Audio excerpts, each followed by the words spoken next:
몇 년 전 목회 데이터 연구소에서 여러 여론조사 기관의 자료를 바탕으로 한국인의 행복도에 대한 리포트를 발표하였습니다. 이 발표된 리포트에 따르면요, 국내 성인 남녀 1000명을 대상으로 본인은 평소에 행복하다고 생각하십니까? 라는 질문을 하였는데요. 그 질문에 스스로 나는 행복하다고 생각한다 라고 답한 응답이 57%로서 겨우 절반을 넘겼다고 합니다.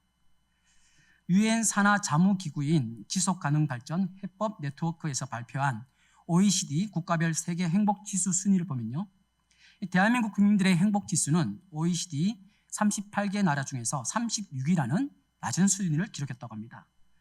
지난해 같은 통계 결과 역시 37개 나라 중에서 35위를 기록한 것만 보아도 이 대한민국 국민들의 행복지수는 세계에서 최하위에 맴돌고 있는 수준이라는 것이죠. 인터넷 강국, 문화 대국, 짧은 세월에 놀라운 경제 성장을 이루어낸 대한민국 코리아라며 세계에서 칭송을 하고 있지만 정작 이 땅에서 살아가는 우리 국민들에게 행복, 기쁨이라는 단어는 저 세상 이야기로 이긴 채 살아가고 있는 시대임을 우리들은 부인할 수 없다는 것입니다. 이와 같이 이 기쁨이 가득한 행복한 삶을 저해하는 응답 요인으로는 바로 돈, 경제적인 문제였는데요. 참 가슴 아픈 것은 이처럼 경제적 요인이 행복의 가장 큰 조건이 되어가는 현상에 대해서 이것은 크리스천들에게도 예는 아닐 것이라고 전하고 있다는 것이죠. 물론 정도의 차이는 있겠지만 현대 자본주의 사회에서 인생의 행복한 삶을 경제적인 것에다 지표로 삼다 보니 이 땅에서 살아가는 기독교인들 또한 물질로 인해 기쁨과 행복이 좌우되며 살아가고 있다는 것입니다. 사랑하는 여러분, 성경에서 우리 그리스도인들에게 말씀하시기를 주께서 생명의 길을 내게 보이시리니 주의 앞에는 충만한 기쁨이 있고 주의 오른쪽에는 영원한 즐거움이 있나이다라고 시편 16편에서 말씀하셨습니다. 우리 그리스도인들의 인생에는 기쁨과 행복만 있을 수밖에 없다라는 것이죠. 세상살이가 힘들고 고난에 있다 할지라도 예수님께서는 제자들에게도 말씀하시기를 지금은 너희가 근심하나 내가 다시 너희를 보리니 너희 마음이 기쁠 것이요 너희 기쁨을 빼앗을 자가 없으리라 라고 말씀하시면서 요한복음 16장을 통해 위로와 격려의 약속을 해주셨습니다. 그런데 우리들은 이 인생 속에서의 기쁨과 행복을 성경책으로만 대하고 있을 뿐 왜 우리들의 인생에는 기쁨의 삶, 행복한 인생을 누리며 살아가지 못하고 있을까요? 정말 진정한 기쁨과 행복은 무엇일까요? 여러분들은 행복하신지요? 행복하다면 무엇 때문에 행복하신지요? 행복하지 않다면 무엇 때문에 이 기쁨과 행복을 잃어버린 채 힘겨운 날들을 살아가고 있으신지요? 오늘 우리가 함께 읽은 말씀을 보면 예수 그리스도 안에서 기쁨으로 인한 행복한 삶을 누리고 있는 사람을 볼 수 있습니다. 바로 사도 바울이죠. 여러분, 이 빌립보라는 도시는 세계의 절반을 정복하였던 알렉산더 대왕의 아버지인 마게도냐 왕인 빌립 2세가 주전 360여 년경 건설한 도시로서 마게도냐에서 가장 큰 성이었습니다. 그런데 BC 167년 즈음에 로마의 식민지가 됩니다. 이후 로마 군대에서 은퇴한 장성들 또 엘리트들의 그 거주지가 되면서 로마의 시민들이 대거 이주하게 됨과 함께 빌립보는 크게 발전하게 되는 거죠. 에게해에서 12km 떨어져 있었기에 해상으로도 왕래와 교역이 많았으며 육로교통도 원활한 상업적인 요충지이자 로마의 군사 전초기지로서 당시 행정수도였던 데살로니가와 함께 마게도냐의 중심 도시로 발전하게 되었습니다. 정치, 경제, 사회, 문화 등등 로마의 축소판이라고 불리울 만큼 발전하게 되자 이 빌립보 시민들은 로마 시민권을 가졌을 정도로 로마와 동등한 특권을 누렸으며 로마의 그 식민지 도시 가운데 가장 전략적인 요충지로 작은 로마라라고 불리우기까지 되었다고 합니다. 그러니 여러분 우리가 함께 본 1절 말씀을 보면 빌립보에 사는이라고 말이 있죠. 이 빌립보에 사는이라는 말은 이기적인 풍습과 성적인 타락과 물질 만능주의, 사람과 사람을 차별하여 그리스도인들을 향해서 조롱과 핍박을 일삼는 그 내면이 있음을 말해주고 있는 것입니다. 이러한 도시에 바울을 통해서 빌립보 교회가 세워지게 됩니다. 사도행전 16장을 보게 되면 9절 말씀에 밤에 환상이 바울에게 보이니 마게도냐 사람 하나가 서서 그에게 청하여 이르되 마게도냐로 건너와서 우리를 도우라 하거늘이라고 말씀하시죠. 이 바울은 아시아 지역에서 복음을 전할 계획을 가지고 있었습니다. 그러나 성령님께서는 아시아에서 말씀을 전하지 못하게 하시고 마게도냐로 복음의 발걸음을 옮기게 하셨던 것이죠. 그렇게 바울은 마게도냐 지방의 첫 성인 빌립보에 머물게 되면서 두아디라시의 자주색 옷감 장사인 루디아와 그의 가족, 그리고 빌립보 감옥의 간수와 그의 가족에게 복음을 전하게 되었습니다. 사도 바울로부터 복음을 듣고 세례를 받았던 이 두 가족들이 빌립보 지역의 신앙 출발점이 됨과 함께 빌립보 교회가 세워지게 됩니다. 오늘날로 보자면 유럽 최초의 교회가 세워지게 된 것이죠. 자, 그렇게 빌립보에 복음을 전한 지 12년이 지난 후 바울은 이 빌립보 성도들에게 사랑이 가득 담긴 편지를 쓰게 됩니다. 그러나 여러분, 사실 이 편지를 쓰고 있는 바울의 상황이 어떠합니까? 복음을 전했다는 그 이유로 인해서 로마에 의해 갇혀있는 상태입니다. 좀 더 정확하게 보면 빌립보서를 작성할 때에는 어둡고 습기가 가득 찬 그 지하 감옥이 아닌 로마에서의 1차 투옥 중으로서 가택연금 상태로 많은 학자들은 보고 있습니다. 즉 매인 상태이기는 하지만 그래도 방문객들에게는 자유롭게 복음을 가르치고 전할 수는 있는 환경이었습니다. 그러나 여러분, 바울은 지금 다른 일반인들처럼 자유롭지가 못한 상태인 것이죠. 자, 어찌되었건 투옥된 자신의 상황을 인간적으로 보면 너무나 억울하고 답답한 현실이 아닐 수 없습니다. 그런데 그러한 환경에 있는 바울이 빌립보 성도들에게 편지를 쓰면서 말하기를 내가 너희들로 인하여 너무너무 감사하다라고 말을 하고 있는 것이죠. 또 3절을 보시면 내가 너희들을 생각할 때마다 내 속에 감사가 넘쳐난다라고 말을 하고 있습니다. 감사, 기쁨, 확신과 같은 이 희망적인 단어들이 등장하고 있습니다. 아니 여러분, 이 갇혀있는 사람이 지금 감사할 게 어디에 있습니까? 빌립보 성도들이요, 갇혀 지내고 있는 내 상황이 어떤지 아십니까?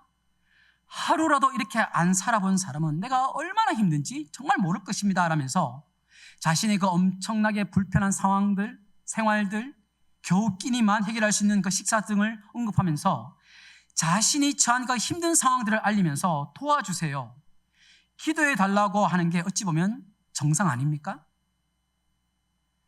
어떻게 자신의 상황이 그러함에도 오늘 빌립보 성도들에게 소망을 말할 수 있을까요? 그런데 4절을 보면요, 여러분 한술 더 뜹니다. 간구할 때마다 기쁨이래요. 무슨 말입니까?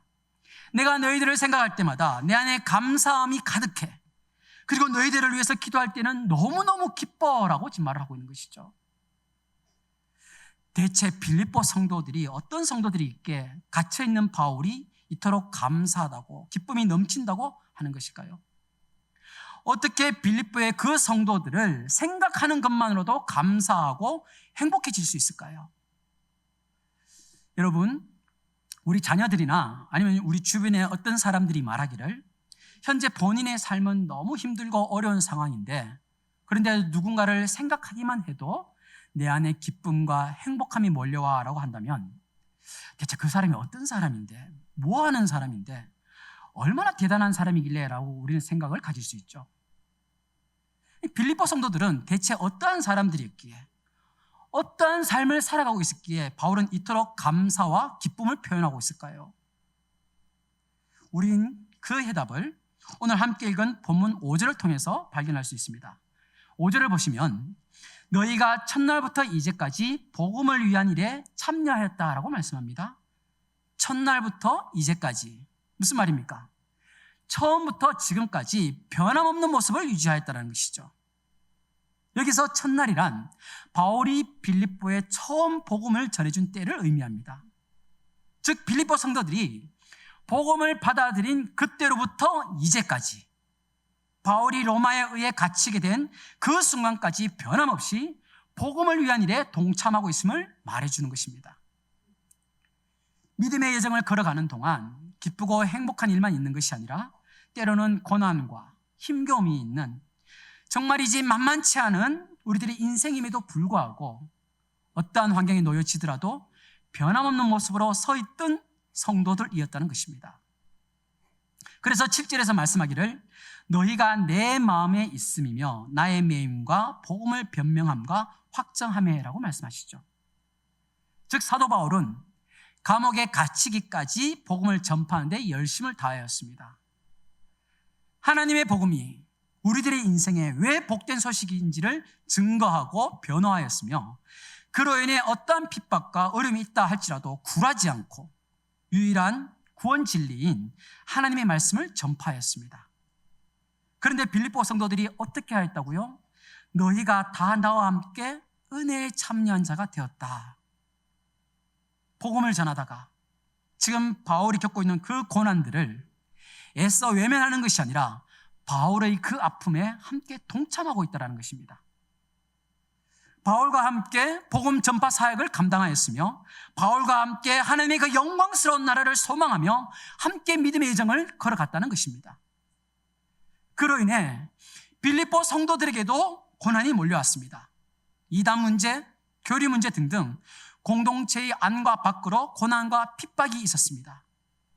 그래서 여러분 빌립보서 3장을 보면 십자가의 원수들이라고 불릴 만큼 인생의 쾌락을 추구하며 살아가는 이들이 올곧게 믿음의 길을 걸어가는 그 성도들을 유혹하며 공동체의 하나됨을 깨트리는 모습들을 보여주고 있습니다.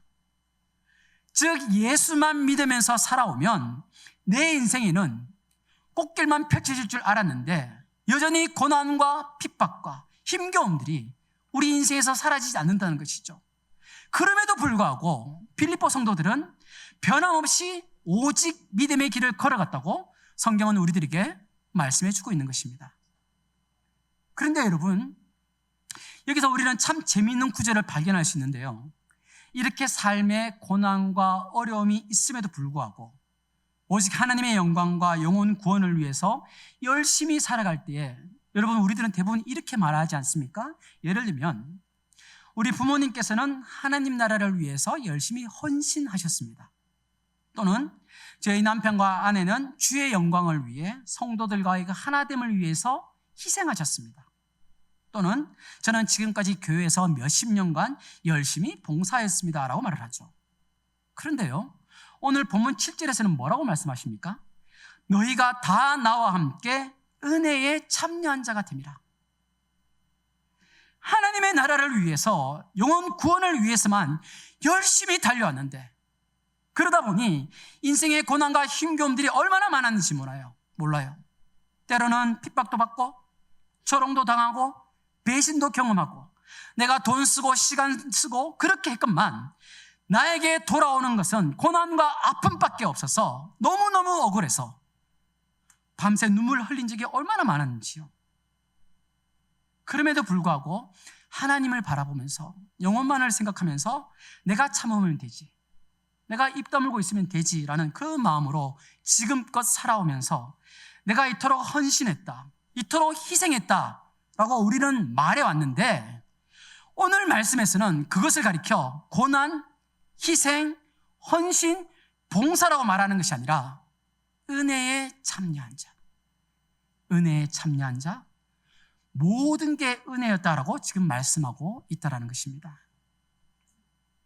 그것은 고난, 희생, 헌신이 아니라 은혜라는 것이죠. 주일을 포함하여 교회 내에서는 여러 곳곳에서 영혼들을 위해서 섬겨주시는 분들이 참 많죠.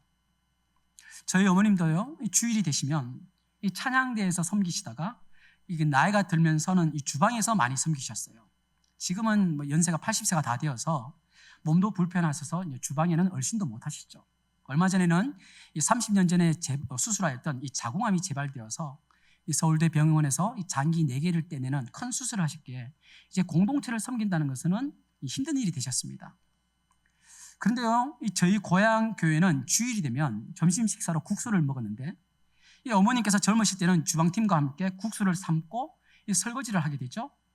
이 주일날 나가는 국수가 4,000그릇, 많이 나갈 때는 5,000그릇씩 나가게 되는데 그 많은 양을 삶고 또 그릇들을 설거지 하시고서는 저녁에 돌아오시면 온몸 여기저기 쑤신다고 말을 합니다. 그러면 저희 아버님께서는 팔과 다리에 파스를 붙여주시면서 뭐하러 그렇게 고생하냐고, 앞으로 하지 마라 라고 이렇게 잔소리하시죠. 그러면 저희 어머님께서는 대꾸도 하지 않으시고 파스나 잘 붙이라 그렇게 말을 합니다. 그런데 여러분, 결혼을 한 후에 저희 장모님께서도 똑같이 하나님 나라를 위해서, 영혼을 위해서 그렇게 고생하면서 섬기시더라는 거죠. 그래서 제가 예전에 제 어머님과 제 장모님에게 한번 여쭤본 적이 있습니다. 너무 힘들지 않으시냐고. 그런데 뭐라고 대답을 하시느냐, 그게 다 은혜지 뭐. 이곳에 계시는 우리 믿음의 가족들도 동일할 것이라고 저는 생각합니다.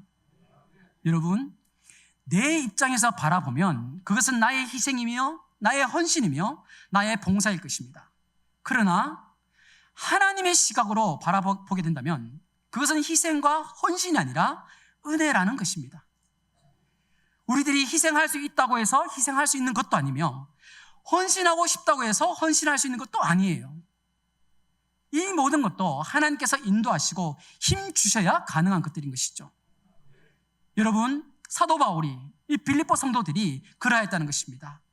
그들은 하나님의 나라를 위해서 복음의 증인으로 살아가면서 겪게 되는 고난과 핍박이 있을지라도 포기하지 않고 낙심하지 않고 열심으로 주를 위해, 영혼들을 위해 믿음의 행진을 하였던 것입니다.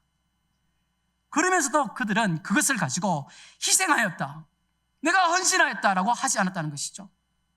내가 시간을 내고 물질을 내고 몸으로 섬겼던 것들을 알아주지 않았다고 해서 화를 내거나 삐지거나 자신의 이름이 드러나지 않았다고 해서 그것을 위해서 애쓴 것이 아니라, 고난이 있고 핍박이 있다 할지라도 그 자리에 내가 설 수 있게 된 것을, 쓰임받을 수 있게 된 것을 은혜로 여겼던 사람이라는 것입니다. 복음을 위해 살다가 인생의 힘겨운 순간이 찾아왔음에도 이것마저도 하나님의 은혜입니다 라고 고백하였던 자들이 바로 바울이요 빌립보 성도들이었던 것입니다. 그러니 여러분, 이 바울이 이러한 빌립보 성도들이 너무너무 이뻐 보이지 않겠습니까? 너무너무 사랑스러운 것이죠. 정말 귀한 사람들이란 것이죠. 그래서 바울은 내가 너희들을 생각할 때마다 감사하다, 기쁘다라고 지금 고백하고 있는 것입니다. 많은 사람들은 행복한 인생, 그 기쁨에 대해서 말하기를 내 손에 잡히는 그 무언가가 있을 때에 기쁘다, 행복하다라고 말을 합니다. 예를 들면 내 생일날 예상하지도 못했던 고가의 선물을 받게 되었을 때, 또는 마음 졸이며 기다리고 있던 아파트가 당첨되었을 때, 또는 모든 수험생들이 부러워하는 그 인류대학을 내 자녀가 턱 합격되었을 때, 모든 것을 뒤로 한 채 푸른빛 바다를 바라보면서 시원한 에이드 한 잔을 마시면서 휴가를 보내고 있을 때 사람들은 이것이 진정한 인생이지 행복이요 기쁨이다 라고 말하곤 합니다. 그러나 여러분, 정말 우리들은 우리 인생에서 멋진 선물이나 화려한 파티, 세상적 성공을 하여야만 기쁨과 행복을 누릴 수 있는 것일까요? 반드시 그러한 상황이 되어야만 우리들은 행복한 인생을 살아가고 있는 것일까요? 하나님께서 말씀하시는 참된 기쁨은 우리에게 일어나는 일들로 인해 기뻐하는 것이 아니라 우리 안에 있는 일로서 진정으로 기뻐하고 감사하고 있음을 성경은 말해주고 있음을 여러분 잊지 마시기 바랍니다. 사도 바울은 오직 예수 그리스도와 하나님의 나라를 위해서 달려오면서 부유함과 가난함을 모두 겪었던 자입니다. 즉 환경과 상관없이 그는 예수로 인해 만족하는 법을 알았으며 무엇보다 예수 그리스도를 알아가며 그에게 순종하는 일을 통해 진정한 참된 기쁨과 행복을 알게 되었던 것입니다. 즉 우리들의 인생 또한 예수 그리스도만으로 주어지는 그 기쁨과 행복 안에서 감사하며 살아가야 함을 우리는 성경을 통해 다시금 도전받게 되는 것입니다. 그래서 7절에서 바울은 여러분 이렇게 고백하고 있습니다. 복음 안에서 변하지 않고 고난으로 인한 환경이 있다 할지라도 묵묵히 주의 길을 걸어가는 그 빌립보 성도들을 향해서 말하기를 너희가 내 마음에 있음이여 라고 말을 하고 있는 것이죠. 내 마음에 너희들이 항상 있다라는 것입니다. 요즘 말로 표현하면 내 안에 너 있다, 이런 해시태그 같은 것이겠죠. 그리고 여러분 썸만 타는 것이 아니라 8절에서는 사도 바울은 과감하게 사랑 표현을 하고 있습니다. 어떻게 표현합니까? 내가 예수 그리스도의 심장으로 너희들을 사랑해 라고 표현하고 있습니다. 예수 그리스도의 심장으로 사랑한다는 표현은 우리는 이렇게 생각할 수 있습니다. 여러분 빌립보서 2장에 보면 5절에 그리스도 예수의 마음이라고 말하고 있죠. 그리스도 예수의 마음. 우리들을 위하여 하늘의 모든 영광과 존귀를 기꺼이 포기하시고 이 땅에 종의 모습으로 내려오셔서는 십자가의 형태를 달리사 모든 피와 물을 흘려주신 예수, 즉 그리스도 예수의 마음이라는 것은 나는 너희를 위하여 생명을 던졌다라는 말입니다. 그러니 사도 바울이 빌립보 성도들을 향해서 사랑을 표현하기를 예수 그리스도께서 우리들을 위하여 아낌없이 사랑을 보여주셨던 것처럼 나 또한 너희들을 위해 끊임없이 기도하며 사랑으로 함께하고 있음을 지금 전하고 있다라는 것이죠. 사도 바울 또한 여러분 사랑은 본인의 힘이나 의지로 되는 것이 아님을 알고 있었습니다. 바울의 발걸음을 빌립보로 이끄시고 복음을 전하도록 처음부터 계획하시고 시작하신 분은 하나님이셨습니다. 복음의 씨앗이 뿌려지고 그 복음을 영접하는 자들을 준비하시고 빌립보 교회가 세워지게 하신 분도 하나님이셨습니다. 물론 고난과 힘겨움들이 있었지만 그러나 6절에서 바울은 고백하기를 너희 속에 착한 일, 즉 복음의 씨가 뿌려지고 놀라운 구원의 역사를 시작하신 분은 바로 하나님이시기에 하나님께서 친히 주권적으로 이 모든 역사를 이끌어 나가실 것이라고 바울은 확신하고 있었던 것입니다.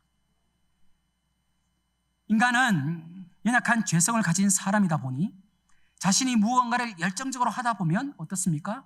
주객이 전도되는 경우가 많은 것을 보게 됩니다.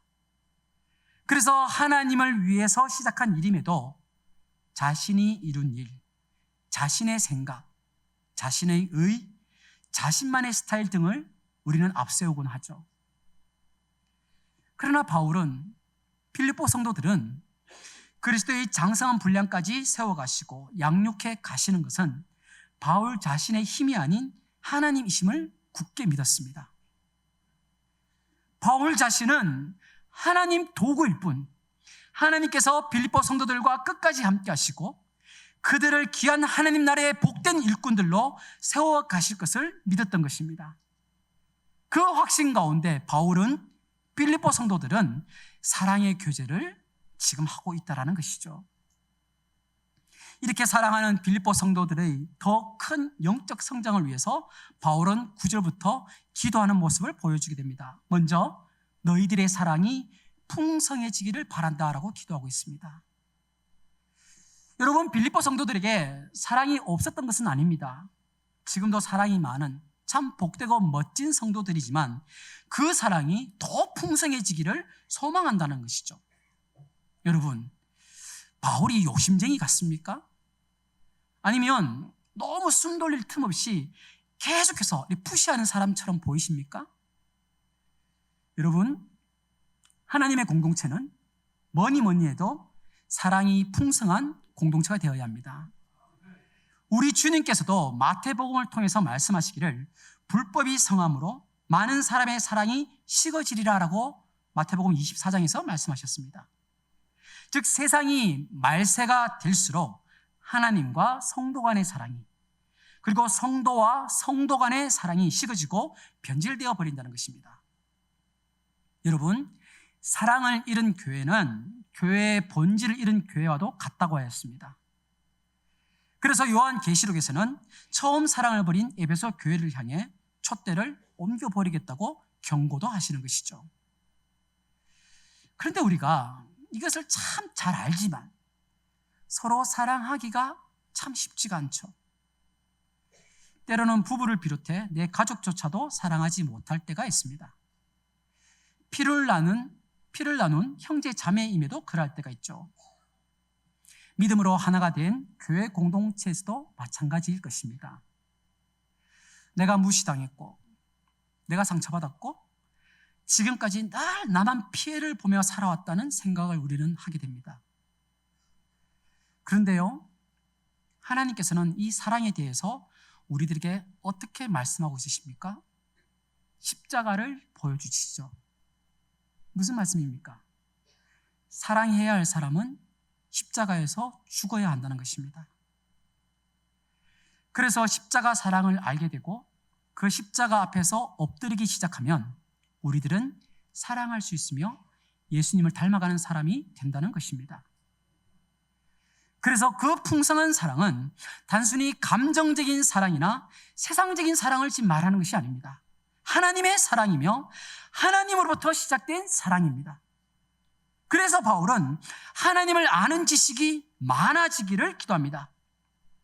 내가 대한민국 땅에 성남이라는 도시가 있는 것을 아는 것과 성남이라는 도시에 대해서 아는 것은 여러분 다른 것처럼 내가 하나님을 아는 것과 내가 하나님에 대해서 아는 것은 여러분 하늘과 땅 차이인 것입니다. 우리들의 이 믿음의 본질은 하나님을 알아가는 것이며 하나님과 참된 교제를 나누는 것입니다. 로마서 10장에서 이렇게 말씀하십니다. 우리 함께 읽어볼까요? 내가 증거하노니 그들이 하나님께 열심히 있으나 지식을 따른 것이 아니니라.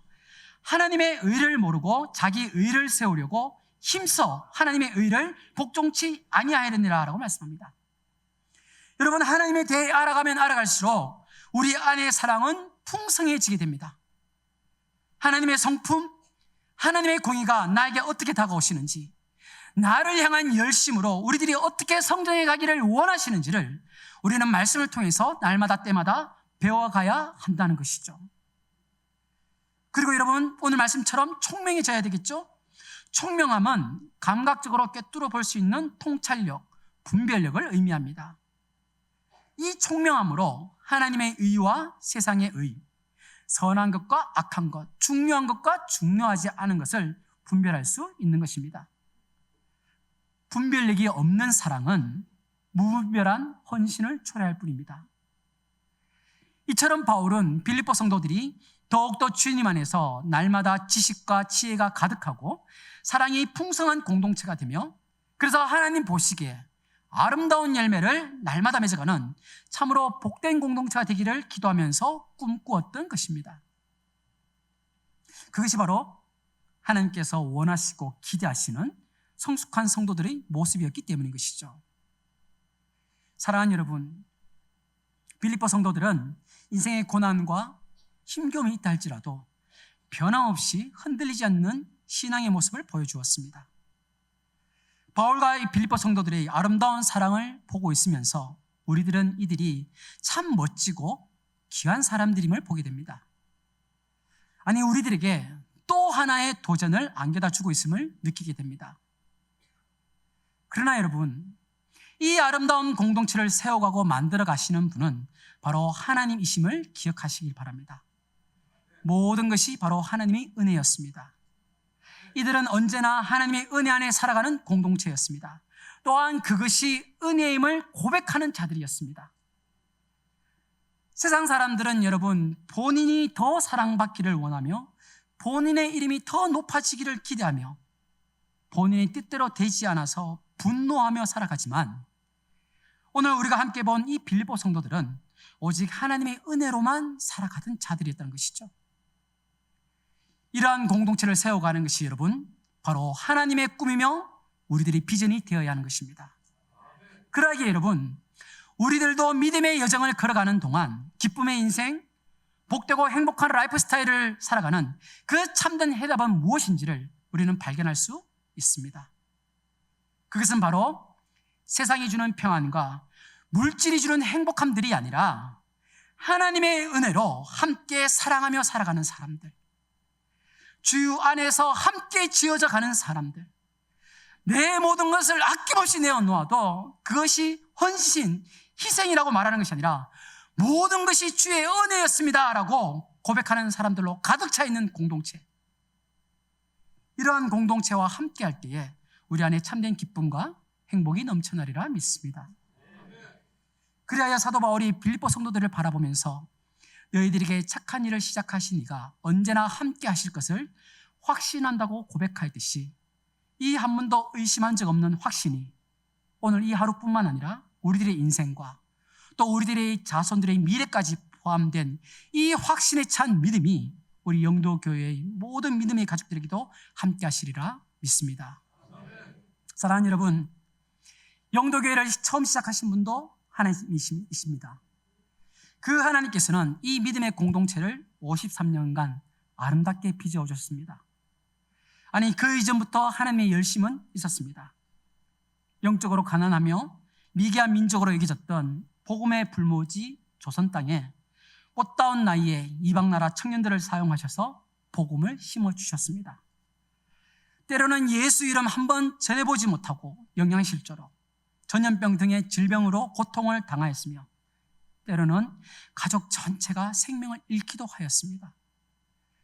그렇게 심겨진 복음의 씨앗은 이 땅 위에 그리고 영도교회로 세워지게 됨을 믿습니다. 이제 우리가 그 하나님의 꿈을 우리들의 비전으로 삼아 쉼없는 믿음의 행진을 이어가게 되기를 간절히 소망합니다. 세상이 주는 기쁨과 행복이 아닌 하나님께서 말씀하시는 은혜 안에서 삶의 기쁨과 행복이 가득하기를 소망합니다. 우리 각자 한 사람 한 사람이, 그리고 이 믿음의 영도 공동체가 그리스도 예수의 날까지 주의 몸된 교회로 아름답게 세워지기를 소망하며 하나님의 꿈을 우리들의 비전으로 품고 살아가는 복된 성도들이 되시기를 살아계신 예수님의 이름으로 축복합니다.